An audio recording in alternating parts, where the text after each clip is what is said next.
Hello guys, कैसे हैं आप लोग। मैं हूं अमित तल्ला, आपका फ्रेंड, फिलोसोफर एंड गाइड। तो ये video sir corporate funding and listing CS professional वाले स्टूडेंट्स के लिए सर। मैंने ऑलरेडी न्यूमेरिकल क्वेश्चंस पे एक वीडियो डाला हुआ है सर, ठीक है। बट उसमें जो लास्ट 2 अटेम्प्ट्स हैं, नेमली अगस्त 21 एंड दिसंबर 20, ये 2 अटेम्प्ट्स के न्यूमेरिकल क्वेश्चंस कवर्ड नहीं है। तो ये वीडियो पार्ट 2 वीडियो है और इसमें मैं ये 2 अटेम्प्ट्स के न्यूमेरिकल क्वेश्चंस आपको पढ़ाने वाला हूँ। तो अपने पूरे पास्ट पेपर के न्यूमेरिकल क्वेश्चंस कवर हो जाएंगे, ठीक है। सबसे पहले मैं एक आपको क्लैरिफिकेशन दे दूं कि काफ़ी बच्चों को प्रैक्टिकल या situation based questions and numerical questions में डिफरेंस नहीं पता होता। जो मैंने मेरे गाइडेंस वीडियो में भी बताया था कि न्यूमेरिकल क्वेश्चंस मतलब फॉर्मूला बेस्ड क्वेश्चंस, ठीक है। इसमें प्रोविजन का ज़्यादा रोल नहीं है, फॉर्मूला बेस्ड है ये, ठीक है। कुछ क्वेश्चन आते हैं आपको जो सिचुएशन बेस्ड होते हैं, जो रेगुलेशन बेस्ड सिचुएशन बेस्ड होते हैं, तो वो हम यहाँ पे नहीं पढ़ने वाले हैं। हम न्यूमेरिकल क्वेश्चंस पढ़ने वाले हैं जिसमें फॉर्मूला या कंसेप्ट है, रेगुलेशन बेस्ड नहीं है, ठीक है। चलिए स्टार्ट करें। तो जैसे कि आपको पता ही है, जून 21 में देखो ये कमर्शियल पेपर पे क्वेश्चन आया था। अब ये न्यूमेरिकल नहीं है, बस नंबर आ गए सर ये तो न्यूमेरिकल है। नहीं बेटा, ये न्यूमेरिकल नहीं है, ये प्रोविजन बेस्ड है, ठीक है। तो इसलिए ये वाला मैं इसमें कवर करने वाला नहीं हूं, ठीक है। हम न्यूमेरिकल ढूंढेंगे। न्यूमेरिकल जो क्वेश्चन है तो मैं आपको बताते जाऊंगा कि न्यूमेरिकल क्या होता है, ठीक है।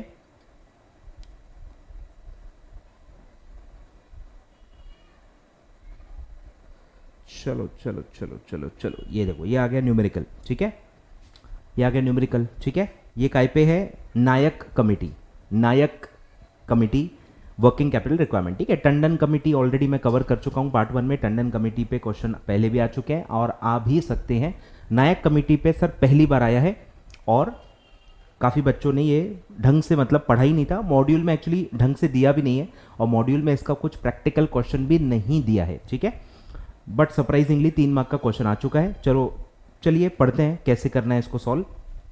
ध्यान दो, पहले मैं आपको मॉड्यूल में क्या लिखा हुआ है वो आपको बता देता हूँ, ठीक है। नायक नायक खल नायक, नायक नायक खल नायक, कहाँ गया नायक, नायक, ठीक है। ध्यान दो, तो नायक कमेटी क्या कहती है। नायक कमेटी बोलती है कि आपको कितना MPBF मिलेगा, maximum permissible bank finance 25% of turnover, ठीक है। 25% of turnover by default maximum 25% होगा। फिर इसमें से ऑलरेडी जो आपका वर्किंग कैपिटल है, ऑलरेडी जो वर्किंग कैपिटल आपका है, या 5% of turnover whichever is higher, ये हम माइनस कर देंगे क्योंकि वो तो ऑलरेडी है, और जो बैलेंस है वो ही हम फंड करेंगे, ठीक है। तो वो कहते हैं कि दिया है देखो, minimum margin of 5% of annual turnover to be provided by the borrower. 5% borrower निकालेगा।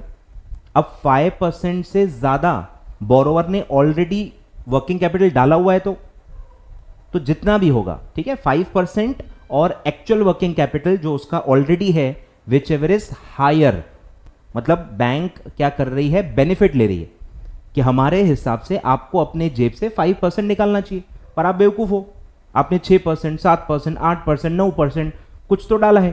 तो अब हम क्या करेंगे, हम एक्चुअल लेंगे, मतलब क्योंकि वो हायर है। समझ में आ रहा है क्या।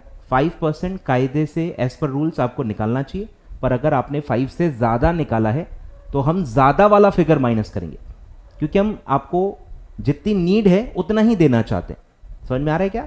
तो 25 हमारे हिसाब से आपकी नीड है। अगर आपने 10 लगाया हुआ है तो मतलब एक्चुअल में आपकी नीड कितनी है, 25 माइनस 10 15। तब हम 5 नहीं देखेंगे, पर अगर आपने 5 से कम लगाया हुआ होगा तो हम 5 ही लेंगे, क्योंकि हमारे हिसाब से 5 ही होना चाहिए, ठीक है। समझ रहे हो। तो 5% और actual working capital whichever is higher लेंगे, ठीक है। नंबर्स आएंगे तो आपको समझ में आ जाएगा। ध्यान दो, ये यहां पे लिखा हुआ है, since the bank finance is only intended to support the need based requirement, जितनी एक्चुअल नीड है उससे ज्यादा नहीं देना है, जितनी एक्चुअल नीड है उससे ज्यादा नहीं देना है, ठीक है। ये नायक कमेटी का कहना है। If the available net working capital is more than 5% of the turnover, farmer will be record for assessing the extent of bank finance. Farmer मतलब एक्चुअल, अगर ज्यादा है तो, कम है तो बस बाय डिफॉल्ट 5% ले लेंगे। मतलब फॉर्मूला क्या बनता है, एक्चुअल वर्किंग कैपिटल जो आपका ऑलरेडी है, या 5% विच एवर इज हायर। ठीक है, तो ऑटोमेटिकली ये रूल उसमें फॉलो हो जाएगा। ठीक है, चलिए इसको अभी अप्लाई करते हैं। आ जाओ आ जाओ। ठीक है, बोलो पहला स्टेप क्या है? पहला स्टेप क्या है? 25% ऑफ एनुअल टर्नओवर यानी प्रोजेक्टेड सेल्स। बोलो कितना आएगा? 20 लैक्स इंटू 25%। ठीक है, तो मैक्सिमम कितना है? 5 लाख। आपका रिक्वायरमेंट कितना है? 5 लाख। अब इसमें से हम माइनस करेंगे एक्चुअल वर्किंग कैपिटल और 5% ऑफ सेम प्रोजेक्टेड सेल्स। ठीक है, बोलो तो क्या आएगा? पहले एक्चुअल वर्किंग कैपिटल निकाल लो। एक्चुअल वर्किंग कैपिटल कैसे निकालते हैं? Current assets minus current liability. Current assets minus current liability निकालो। बोलो कितना आएगा? तो इसमें पहला एक जो कंफ्यूजन होगा आपको वो ये है कि बैंक बोरिंग्स का क्या होगा, क्योंकि स्पेसिफिकली दिया हुआ है, मतलब ये शॉर्ट टर्म बैंक बोरिंग्स है जो आपने वर्किंग कैपिटल के लिए ही लिया होगा। तो जब आप टंडन कमेटी का क्वेश्चन सॉल्व करते हो तो वहां तो स्पेसिफिकली लिखा हुआ है other than bank boring. Current liability में बैंक बोरिंग्स नहीं लेते हैं क्योंकि वहां पे स्पेसिफिकली एक्सक्लूड किया हुआ है। अब नायक कमेटी इस पे पूरा साइलेंट है, नायक कमेटी ने कहीं भी कुछ भी नहीं कहा है, तो आपको नॉर्मल रूल्स अप्लाई करने हैं। तो वर्किंग कैपिटल में नॉर्मली हम करंट लाइबिलिटी में बैंक बोरिंग लेते हैं क्योंकि वो शॉर्ट टर्म होता है, वो वर्किंग कैपिटल के लिए ही होता है ना, तो शॉर्ट टर्म होता है। ठीक है, तो वो भी हम ले लेंगे। ठीक है, क्योंकि ये नायक कमेटी का क्वेश्चन है, वो जो आपने पढ़ा है, जो आपके मन में खटक रहा है, वो टंडन कमेटी का है। ठीक है, तो टंडन कमेटी का क्वेश्चन आया तो आपको उसके हिसाब से चलना है, आपको बैंक बोरिंग्स नहीं लेने हैं। और अगर नायक कमेटी का आया है तो बाय डिफॉल्ट जो नॉर्मल वर्किंग कैपिटल का फॉर्मूला होता है वो आपको फॉलो करना है। ठीक है, बोलो तो एक एक करके निकालते हैं। बोलो working capital, current assets minus creditors minus bank borrowings. बोलो तो कितना आएगा?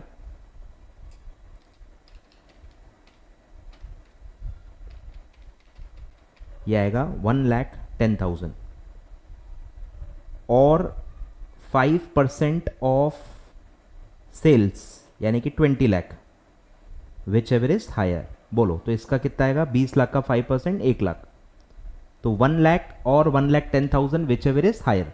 तो विच एवर इज हायर क्या आएगा? माइनस क्या होगा? 1,10,000। ठीक है, तो कितना मिलेगा? 5 lakh minus 1,10,000 that comes to 3,90,000। ठीक है, तो फॉर्मूला समझा क्या? फॉर्मूला क्या है? 25% ऑफ प्रोजेक्टेड सेल्स। ठीक है, उतना मैक्सिमम आएगा 5 लाख। फिर उसमें से हम माइनस करेंगे 5% कि 5% आपको अपनी जेब से निकालना है। अब हम देखेंगे कि एक्चुअल कितना ऑलरेडी लगा हुआ है, क्योंकि नया बिजनेस तो है नहीं, नया बिजनेस तो है नहीं ना। नया बिजनेस होता तो फिर तो ये सब करने की जरूरत ही नहीं पड़ती। 25 माइनस 5 डायरेक्टली 20% ऑफ प्रोजेक्टेड सेल आपको मिल जाता। पर ये एक रनिंग बिजनेस है, ये एक एग्जिस्टिंग बिजनेस है, ऑलरेडी आपका कुछ पैसा लगा हुआ है। तो बस वहां पे आपको ध्यान देना है कि अगर 5% से ज्यादा लगा हुआ है तो जितना एक्चुअल आपका लगा हुआ है वो पूरा का पूरा माइनस हो जाएगा। तो एक्चुअली क्या करना है? 5% और actual whichever is higher वो आप माइनस कर लो, मतलब आपको अपने जेब से लगाना है और बचा हुआ बैंक दे देगी। क्लियर है? तो ऐसा आपको सॉल्व करना है। ठीक है, लिख सकते हो आप, पॉज करके लिख सकते हो। तो सिंपल है, नायक कमेटी। और क्या ध्यान रखना है कि ये इंक्लूड होगा, बैंक बोरिंग्स इंक्लूड होगा करंट लाइबिलिटी में। ठीक है, करंट लाइबिलिटी में इंक्लूड होगा। और कहां इंक्लूड नहीं करना है वो करना है टंडन कमेटी में। ठीक है, चलिए तो ये है सर न्यूमेरिकल क्वेश्चन। ठीक है, आई होप आपको समझ में आ रहा है। चलिए आगे बढ़ते हैं। ठीक है, आगे बढ़ते हैं। अच्छा देख लो भाई, ठीक है, स्टेप बाय स्टेप दिया हुआ है प्रॉपर, और यहाँ लिखा हुआ है current liability that is bank borings and creditors. ठीक है, जो नॉर्मल करंट लाइबिलिटी का फॉर्मूला है। तो कितना वर्किंग कैपिटल रिक्वायर्ड है? 25%, वो आएगा 5 लाख। फिर आपको अपने जेब से निकालना है, तो 5% जो आएगा 1 लाख, और एक्चुअल जो उन्होंने ऊपर निकाला है 1,10, तो 110 और 1 विच एवर इज हायर, तो माइनस जो होगा वो आएगा 110, तो 390 आपको नायक कमेटी के हिसाब से बैंक ने देना चाहिए। ठीक है, आगे बढ़ते हैं। तो ये न्यूमेरिकल एक ही आया था। ठीक है, वो जो कमर्शियल पेपर था वो तो प्रोविजन बेस्ड था, वो तो प्रैक्टिकल क्वेश्चन था। ठीक है, तो न्यूमेरिकल पिछले पेपर में मतलब अगस्त 21 पेपर में एक ही आया था, वो भी 3 मार्क का। ठीक है, एक बार मैं फिर से देख लेता हूँ, कुछ मिस आउट तो नहीं हो गया। ठीक है,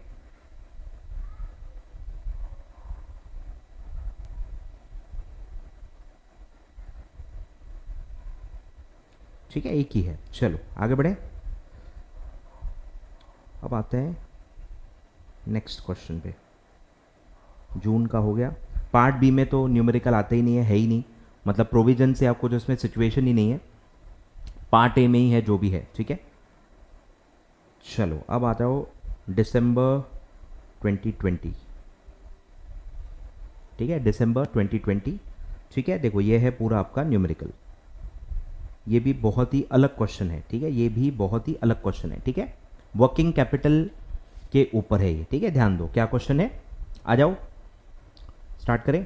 balance sheet of X company as at 31 March 2018 and its statement of changes, इसी को आप फंड फ्लो भी कहते हो। ठीक है, statement of changes in financial position, इसी को एग्जीक्यूटिव में जवानी में आप क्या कहते थे, फंड फ्लो स्टेटमेंट। ठीक है, कि फंड में क्या चेंज हुआ। तो ओपनिंग बैलेंस शीट दी है आपको 2018 की, वो ओपनिंग है, और फिर 18-19 ये फाइनेंशियल ईयर का फंड फ्लो दिया है कि क्या क्या चेंजेस हुए ओपनिंग बैलेंस शीट में, और क्लोजिंग बैलेंस शीट आपको नहीं दी है। क्लोजिंग बैलेंस शीट ही दी होती फिर तो बाएं हाथ का खेल होता ना आपका। इन्होंने ओपनिंग दी है, साल भर के चेंजेस दिए हैं, और फिर आपको क्लोजिंग में वर्किंग कैपिटल कितना होगा वो निकालना है।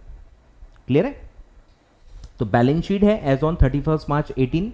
ये कौन सी बैलेंस शीट है सर, ओपनिंग, और साल भर का चेंज दिया है, चेंजेस इन फाइनेंशियल पोजीशन, इसी को आप फंड फ्लो कहते हो। बनाया ही होगा आपने फंड फ्लो, और उसमें देखो सारा दिया हुआ है कि कहां कहां से फंड आया, कहां कहां से फंड गया।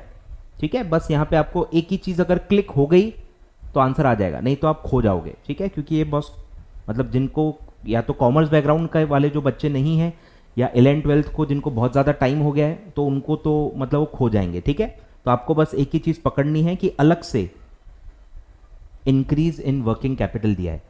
इंक्रीज एप्लीकेशन साइड आता है, डिक्रीज रहता तो सोर्स साइड आता। ठीक है, ये सोर्सेस है, ये यूज यानी एप्लीकेशन है। तो increase in working capital is a application, ये मैं एग्जीक्यूटिव में आपको पढ़ा चुका हूं। और अगर डिक्रीज इन वर्किंग कैपिटल है तो मतलब पैसा फंड आ रहा है तो सोर्स के साइड में आता है। तो आपको बस ये ढूंढना है, आपको क्वेश्चन में यही ढूंढना है कि डिक्रीज है कि इंक्रीज है, वो अलग से दिया रहेगा। ठीक है, मतलब बाकी सारे आइटम्स आपके काम के नहीं है। तो जबरदस्ती कॉमर्स के हो और दिमाग लगाने बैठ गए हो, ऐसे करने की जरूरत नहीं है। आपको सिर्फ क्या करना है, ओपनिंग का वर्किंग कैपिटल निकालना है, वो निकालना पड़ेगा, वो डायरेक्टली दिया नहीं है। आपको ओपनिंग का वर्किंग कैपिटल निकालना है और बस उसमें ऐड या लेस करना है, इंक्रीज या डिक्रीज इन वर्किंग कैपिटल, तो आपका क्लोजिंग वर्किंग कैपिटल आ जाएगा। ठीक है, पूछा वही है, working capital as on 31 March 2019 यानी कि क्लोजिंग। ठीक है, तो फॉर्मूला क्या होता है, ओपनिंग वर्किंग कैपिटल ऐड और less change in working capital. Increase है तो ऐड करेंगे, डिक्रीज है तो माइनस करेंगे। ठीक है, क्वेश्चन में दिया है कि वो इंक्रीज है तो मतलब ऐड होगा, बस आपको यहां पे ओपनिंग बैलेंस शीट से ओपनिंग वर्किंग कैपिटल निकालना है। बोलो ओपनिंग वर्किंग कैपिटल निकालो, ओपनिंग वर्किंग कैपिटल बोलो, current assets minus current liability. तो मैं सारे करंट एसेट्स पहले ऐड अप कर लेता हूं। बोलो करंट एसेट्स में क्या क्या आता है, कैश, अमाउंट रिसिवेबल यानी कि डेटर्स और इन्वेंट्री, 3 आइटम आते हैं। बोलो 2370, 1300 और 530, ये हो गए current assets minus current liability. बोलो लाइबिलिटी में एक ही आइटम दिया है, long term bonds current liability में नहीं आता है, प्रेफरेंस शेयर्स भी नहीं आता, रिजर्व्स भी नहीं आता, कॉमन स्टॉक भी नहीं आता, एक ही करंट लाइबिलिटी है 2140। तो आप डायरेक्ट माइनस कर सकते हो 2140। बोलो कितना आएगा 2370 प्लस 1300 प्लस 530, तो करंट एसेट आ रहा है 4200 माइनस 2140, तो ये आएगा 2060। ठीक है, तो आपका ओपनिंग वर्किंग कैपिटल आ रहा है 2060 लैक्स। ठीक है, और अब क्लोजिंग वर्किंग कैपिटल आप निकाल रहे हो, तो वही फॉर्मूला है opening working capital plus increase in working capital, तो ये आएगा 2060 प्लस 340। ठीक है, प्लस क्यों कर रहा हूं मैं, क्योंकि इंक्रीज हो रहा है तो ऐड होगा। ठीक है, कितना 340, बोलो कितना आएगा 2060 प्लस 340, तो यार 2400 लैक्स। ठीक है, तो closing working capital as on 31 March 2019 is 2400 lakhs. ठीक है, 2400 लैक्स। क्लियर है, लिखो।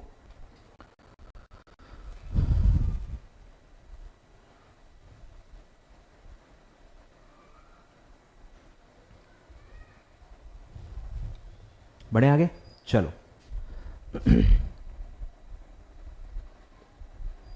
देख लो भाई, ऑडिट कर लो। ठीक है, चेक कर लो।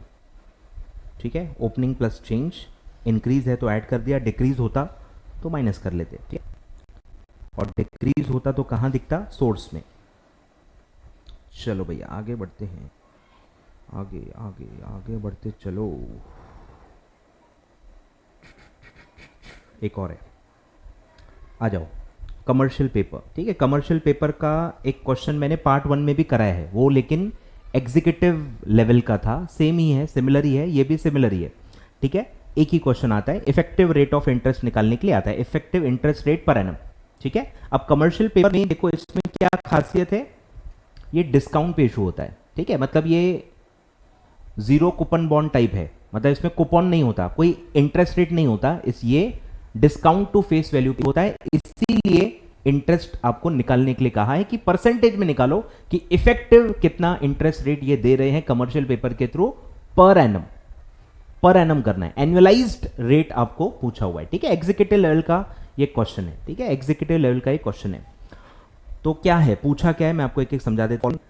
Particulars calculate effective interest rate cost per annum for ABC limited which is planning a commercial paper issue. Issue price दिया है, देखो डिस्काउंट पे है 97,350 और फेस वैल्यू है 1 लाख। अब इसका क्या मतलब कि हम इशू करेंगे तो हमको पैसा कितना मिलेगा 97,350, और जब ये मैच्योर हो जाएगा, कितने महीने में, मैच्योरिटी पीरियड दिया हुआ है 3 मंथ्स। 3 मंथ्स के बाद जब ये मैच्योर होगा तो हमको कितने पैसे वापस करने हैं, 1 लाख रुपए, और बीच में कुछ भी नहीं देना है। ये जो कम मिल रहा है और ज्यादा वापस कर रहे हैं, इसका डिफरेंस ही इंटरेस्ट है, जिसको डिस्काउंट कहा गया है। डिस्काउंट टू फेस वैल्यू मतलब वही आपका एक्चुअल में इंटरेस्ट है, उसी को आपको बस एनुअल रेट में कन्वर्ट करना है।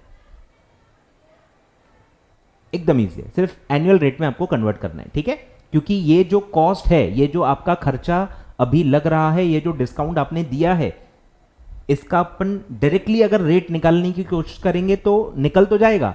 इंटरप्रिटेशन आपको समझना है कि वो जो रेट निकलेगा वो 3 महीने का ही होगा, क्योंकि डिस्काउंट का बेनिफिट 3 महीने का ही है। तो परसेंटेज भी अगर आप कैलकुलेट कर भी लोगे तो वो 3 का होगा, आपको ध्यान रखना है। लेकिन क्वेश्चन में क्या पूछा है, पर एनम। क्वेश्चन में पर एनम पूछा है, तो बस आपको 3 मंथ्स के को पर एनम में कन्वर्ट करना है। ठीक है, तो जितने मंथ्स का वो है, जितने मंथ्स का वो है उसको उससे डिवाइड करो, तो क्या होता है, 1 महीने का निकलता है। ये मैंने, अगर आप मेरे स्टूडेंट हो तो आपको अच्छे से मैंने बताया होगा। तो 3 महीने का रेट है, 3 महीने के परसेंटेज को 3 से डिवाइड करोगे तो वो मंथली में कन्वर्ट हो जाएगा, फिर इंटू 12 करोगे तो एनुअल कन्वर्ट हो जाएगा। तो डिवाइड बाय 3 इंटू 12, तो हम क्या कर रहे हैं, पर एनम में उसको कन्वर्ट कर रहे हैं। ठीक है, तो बस इतना ही कंसेप्ट है इसमें, इतना ही लॉजिक है, इतना ही कंसेप्ट है। तो फॉर्मूले रटने की जरूरत नहीं है। काफी बच्चे मैं देखता हूं फॉर्मूले रट देते हैं, फॉर्मूले रटने की जरूरत ही नहीं है सर, जरूरत ही नहीं है। ठीक है, लॉजिकली सॉल्व होता है। ठीक है, अब करना क्या है, बस effective interest cost per annum निकालना है। बोलो क्या करेंगे, तो फॉर्मूला क्या है, फॉर्मूला है डिस्काउंट। पहले निकालो डिस्काउंट। डिस्काउंट कैसे निकलेगा, redeemable value minus issue value. अब इसको कोई भी नाम दे दो, सिंबल दे दो, कोई फर्क नहीं पड़ता। मैच्योरिटी वैल्यू जिसको आप कह सकते हो फेस वैल्यू, इस केस में फेस वैल्यू है, face value minus issue price, ये क्या है, डिस्काउंट, यही है आपका टोटल कॉस्ट जिसको आपको इंटरेस्ट कॉस्ट पर एनम में कन्वर्ट करना है। अब ये जो है, जो कॉस्ट आपने बेयर किया है, जो डिस्काउंट आपने दिया है, आपको इसमें क्या बेनिफिट मिला है, आपको कितना पैसा यूज करने के लिए मिला, 97,350, 1 लाख यहां पे डिनोमिनेटर में नहीं आएगा, 1 लाख रुपए आपको यूज करने के लिए नहीं मिला है। आपको जितना पैसा यूज करने के लिए मिला है कॉस्ट उसी पे निकलती है, एग्जीक्यूटिव में आपने पढ़ा होगा, ठीक है। तो इशू प्राइस आएगा। अब ये जो मैं कह रहा हूं, ये जो है, अब इसको मैं सिर्फ इनटू 100 कर दूंगा तो परसेंटेज तो निकल जाएगा, लेकिन ये 3 मंथ्स का निकलेगा। ये जो भी रेट होगा वो 3 मंथ्स का होगा, और वो आप नहीं कर पाओगे क्योंकि बाकी सारे इंस्ट्रूमेंट्स के जो रेट आप निकालते हो वो तो पर एनम होता है। अब पर एनम रेट को 3 मंथ्स के रेट से थोड़ी कंपेयर करोगे। कंपेरेबल बनाने के लिए अब हमको 3 मंथ्स के रेट को पर एनम में कन्वर्ट करना पड़ेगा। तो कैसे करेंगे, डिवाइडेड बाय 3, जैसे मैं डिवाइड बाय 3 करूंगा तो वो मंथली रेट में कन्वर्ट हो जाएगा, और जैसे इंटू 12 करूंगा वो पर एनम में कन्वर्ट हो जाएगा, ठीक है। निकालो, बोलो, फेस वैल्यू 1 लाख माइनस 97,350, तो ये डिस्काउंट आ गया, डिवाइडेड बाय हमको पैसा कितना मिला यूज करने के लिए, 97,350 इंटू 100, तो ये परसेंटेज में कन्वर्ट करने के लिए है, और डिवाइडेड बाय 3 इंटू 12, बोलो, तो ये पर एनम कन्वर्ट करने के लिए है। तो 1 लाख माइनस 97,350, तो ये न्यूमरेटर आ रहा है 2650, तो आपका पूरा जो कॉस्ट है, जो डिस्काउंट है, जो इंटरेस्ट है, वो है 2650, जो कि 3 महीने का है, डिवाइडेड बाय 97,350 जितना आपको यूज करने को मिला, इंटू 100, तो 2.72 आया। ये क्या है, ये 3 महीने का है, ये 3 महीने का है। अब ये जो भी स्क्रीन पे है 2.722 जो भी है, डिवाइडेड बाय 3 इंटू 12, तो ये रेट आएगा 10.888 यानी 89, राउंड अप कर लो 2 डेसिमल, 10.89, ठीक है। ये पर एनम है,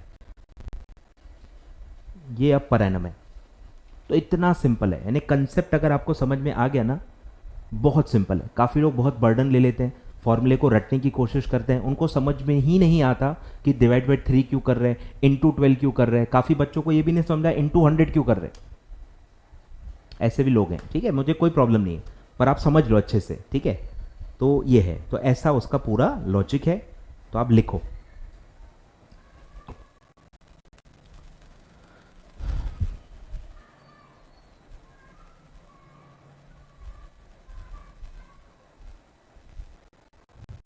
ठीक है, चलो बड़े आगे।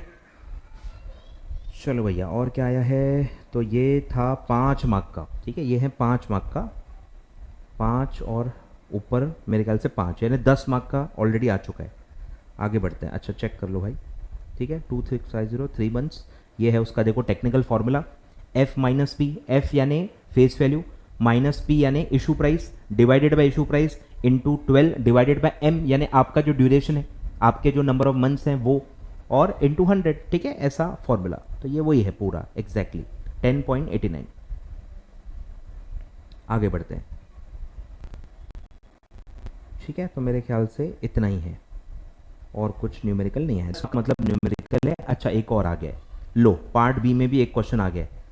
धन्य हो ICSI, धन्य हो भाई, धन्य हो।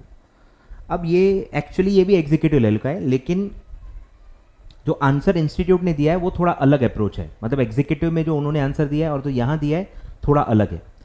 रीज़न बहुत सिंपल है कि राइट इशू का आप क्या करते हो, ये जो एक्स्ट्रा राइट आपको मिलता है इसका आप क्या करते हो, इसमें आपको ऑप्शन, आप सब्सक्राइब भी कर सकते हो, आप राइट को ट्रांसफर भी कर सकते हो। तो जब एग्जीक्यूटिव में ये क्वेश्चन आता है तो वो इंडिपेंडेंटली राइट की वैल्यू निकाली जाती है एज इफ कि आप उसको ट्रांसफर करने वाले हो। तो वो अप्रोच अलग है, वो माइंडसेट अलग है। यहां पे जो इंस्टीट्यूट का आंसर है वो ये है कि अगर आप सब्सक्राइब कर रहे हो, अगर आप उसको खुद सब्सक्राइब कर रहे हो as a existing share holder, तो उसका क्या वैल्यू आपके लिए है वो पूछा है। ठीक है, 2 अप्रोचेस इसमें हो सकती है। आई डोंट नो कि एग्जीक्यूटिव अप्रोच यहां पे चलेगी कि नहीं। कोशिश करो कि जैसा इंस्टीट्यूट ने आंसर दिया है वैसा ही लिखो। Institute is always right, rule आप याद रख लो। ठीक है, तो इंस्टीट्यूट के हिसाब से समझेंगे, लॉजिक पूरा मैं आपको समझ, बिल्कुल टेंशन लेने की जरूरत नहीं है। आ जाइए, 5 मार्क का क्वेश्चन है, मतलब दिसंबर 20 में 15 मार्क का न्यूमेरिकल क्वेश्चन देखो आया है। ठीक है, चलो, तो ये राइट इशू पे क्वेश्चन है, वैल्यू ऑफ राइट हमको निकालना है। ठीक है, पहले क्वेश्चन पढ़ लेते हैं, पूरी सिचुएशन समझ लेते हैं, पूरा मैं आपको लॉजिक समझा देता हूं और फिर हम आंसर पढ़ेंगे। ठीक है, आ जाओ। ABC limited is constraining a right issue by issuing one share against two shares. हर दो शेयर्स, जो एग्जिस्टिंग आपके पास दो शेयर हैं, उसके लिए एक ही शेयर मिल रहा है। अब इसको कुछ बच्चे 1:2 कहेंगे, 2:1 कहेंगे। ठीक है, मैं उस पर नहीं पढ़ने वाला। लॉजिक समझो कि आपके पास अगर दो शेयर हैं तो आपको एक नया मिलेगा, मतलब हाफ का रेशो, इसलिए 1/2 बोलना ज्यादा बेटर रहेगा। एक मिलेगा हर दो के लिए। ठीक है, 4.5 करोड़ वो ठीक है, हमको कोई काम नहीं है उससे। फ्लोटेशन कॉस्ट है 10%, उसका यहाँ पे भी कोई काम नहीं है। वैल्यू ऑफ राइट पे अफेक्ट नहीं होता क्योंकि वो कंपनी का कॉस्ट है, हम शेयर होल्डर हैं, हमको शेयर होल्डर के हिसाब से निकालना है।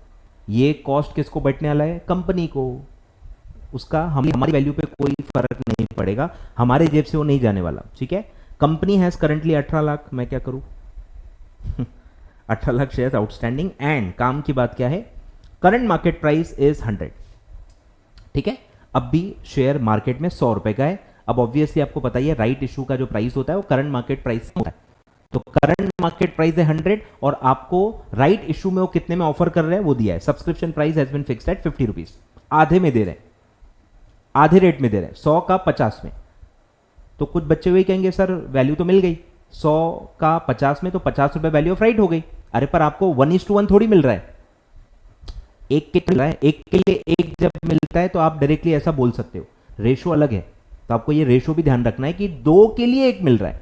ठीक है, तो अगर आप इसको सब्सक्राइब कर लोगे तो सब्सक्राइब करने के बाद पर शेयर आपका कितना वैल्यू ऑफ राइट है, राइट मतलब राइट इशू सब्सक्राइब करने के वजह से आपका कॉस्ट कितना कम हुआ।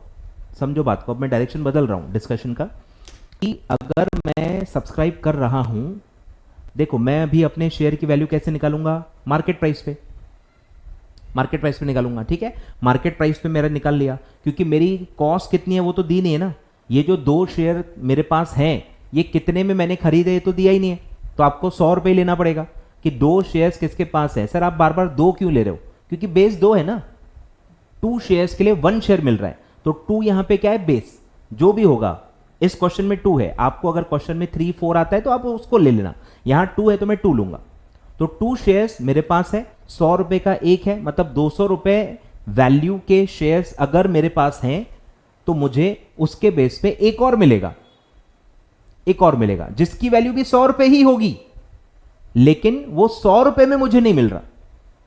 वो 100 में ही मिलता तो फिर तो उतनी वैल्यू रहती ना, समझ रहे हो? दो शेयर भी 100 के हैं, नया शेयर भी 100 में ही मिल रहा है, फिर तो 100 ही आएगी ना। पर नया शेयर जो है वो 100 में नहीं, वो 50 में मिल रहा है। ठीक है, तो समझो बात को। तो मेरी कॉस्ट कितनी है? तो मैं यहां अज्यूम कर रहा हूं कि जो मेरे एग्जिस्टिंग 2 शेयर हैं वो मैंने मार्केट प्राइस पे ही लिए। क्लियर है? ये अजम्पशन है इनडायरेक्टली। हो सकता है क्वेश्चन में आपको अलग से कॉस्ट दिया जाए, तो यहां नहीं दी है, तो अपन जो 100 रुपए करंट मार्केट प्राइस है वो ही एग्जिस्टिंग 2 शेयर्स की कॉस्ट है, ऐसा आपको मान लेना है। ठीक है,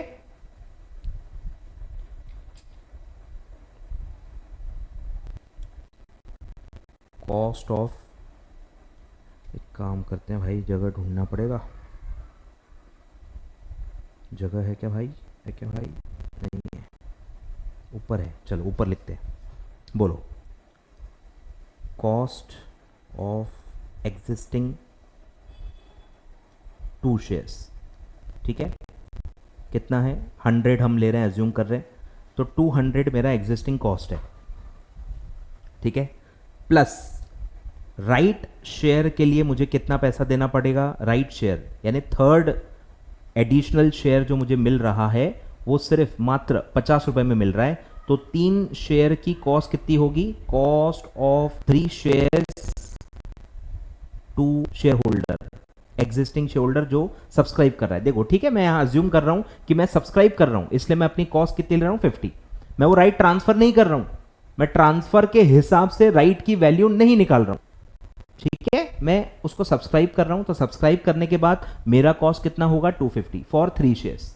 ठीक है, तो अब आप निकालो वैल्यू ऑफ राइट। तो यहां आप निकाल लो पर शेयर एवरेज कॉस्ट। पर शेयर एवरेज कॉस्ट कितना होगा, 250 डिवाइडेड बाय 3, तो ये कितना आएगा 83.33। तो आपको एक कितने में पड़ा, राइट इशू सब्सक्राइब करने की वजह से आपका कॉस्ट कम हो गया। देखो राइट इशू सब्सक्राइब करने की वजह से आपका कॉस्ट कम हो गया, क्योंकि आपका पहले कॉस्ट था 100 रुपए और नया शेयर जो एक मिला वो 100 में नहीं मिला, वो 50 में ही मिला, तो इससे आपका ओवरऑल कॉस्ट कम हो गया। तो अब आपका एक शेयर आपको कितने में पड़ा, 83.33, पर उसकी वैल्यू कितनी है 100। तो ये है, ठीक है, वैल्यू ऑफ राइट की वजह से आपकी जो कॉस्ट डिक्रीज हुई। ठीक है, तो वैल्यू ऑफ राइट